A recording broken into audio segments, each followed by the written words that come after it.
코로나19 여파로 미국의 4월 고용 지표가 최악을 기록했습니다.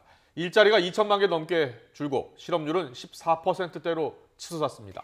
트럼프 미국 대통령을 밀착 보좌하는 군인과 펜스 부통령 참모도 확진 판정을 받으면서 미국 권력 1인자와 2인자의 감염 우려가 높아지고 있습니다. 취재기자 연결합니다. 이동우 기자.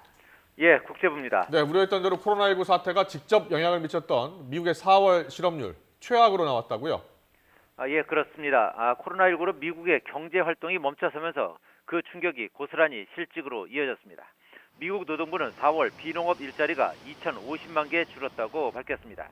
이에 따라 4월 실업률도 3월에 4.4%에서 10%포인트 이상 올라 14.7%로 크게 뛰었습니다. 미국 언론들은 4월 실업률은 월간 기준으로 2차 세계대전 이후 최고이고 일자리 감소는 대공황 이후 최대 폭의 감소라고 분석했습니다. 레저와 접객에서 765만 개, 요식업 550만 개, 제조업 133만 개 등 거의 모든 부분에서 일자리가 줄었습니다. 신규 실업수당 청구에서도 실업대라는 고스란히 드러났습니다. 3월 셋째 주부터 지난주까지 7주간 신규 실업수당 청구 건수가 3,350만 건을 기록했습니다.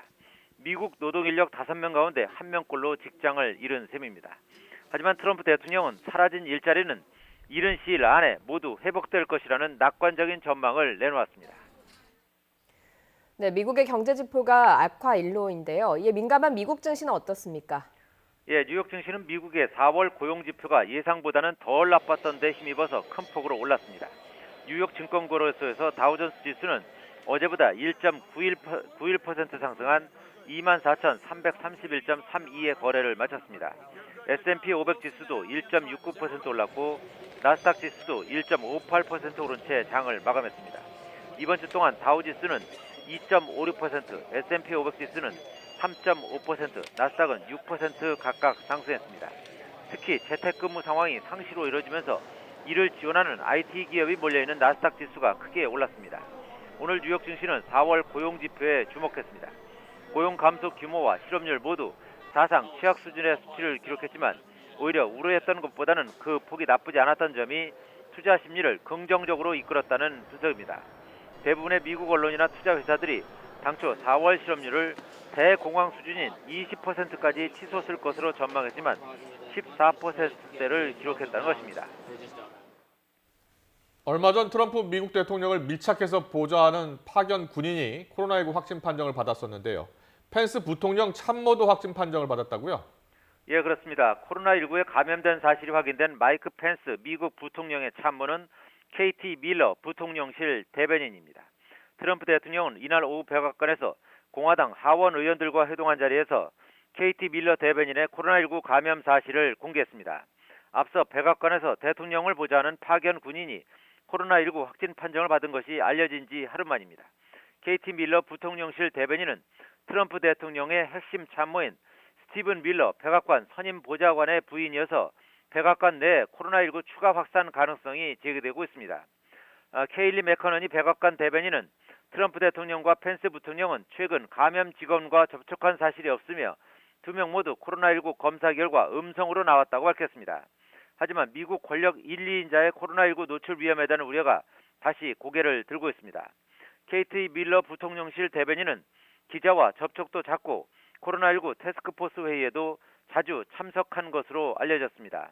이에 따라 예방 차원에서 최근 접촉 상황을 조사했다고 백악관은 전했습니다. 이와 함께 밀러 대변인은 펜스 부통령의 아이오와 방문에 동행할 예정이었던 인사 가운데 6명과 최근 접촉했을 가능성이 있는 것으로 나타나 이들 인사들은 출장에서 제외됐습니다. 미국 권력의 1인자와 2인자의 코로나19 노출 위험에 대한 우려가 높아지자 트럼프 대통령과 펜스 부통령은 앞으로 매일 코로나19 검사를 받을 것이라고 전날 밝힌 바 있습니다. 앞서 트럼프 대통령과 펜스 부통령은 마스크를 착용하지 않은 상태로 현장 행보에 나서면서 따가운 여론의 도마 위에 오르기도 했습니다. 네, 전 세계 코로나19 확진자는 400만 명을 넘어섰다고요. 예, 그렇습니다. 국제 통계 사이트인 월드오미터는 우리 시각으로 오늘 오전 전 세계 코로나19 감염자 숫자를 401만 명, 사망자를 27만 6천 명으로 집계했습니다. 나라별로 보면 미국이 확진자 132만 명, 사망자 7만 8천여 명으로 전 세계에서 가장 큰 피해를 입었습니다. 또 유럽 전체로는 감염자 158만 명에 사망자는 15만 명에 이르고 있습니다. 특히 스페인과 이탈리아, 영국, 프랑스 등 유럽의 주요국이 모두 2만 6천 명에서 3만 1,000명의 사망자를 보이고 있습니다. 앞서 중국은 지난해 12월 31일 코로나19의 발병을 세계보건기구 WHO에 처음 보고했습니다. 코로나19의 전세계 확산세는 지난 3월 중순부터 급격히 가팔라지기 시작해서 4월 2일 100만 명을 넘어섰고 13일 뒤인 지난달 15일에는 200만 명, 27일에는 300만 명을 넘어섰습니다. 이후 다시 12일 만에 400만 명에 이른 것입니다. 지금까지 국제부에서 YTN 이동우입니다.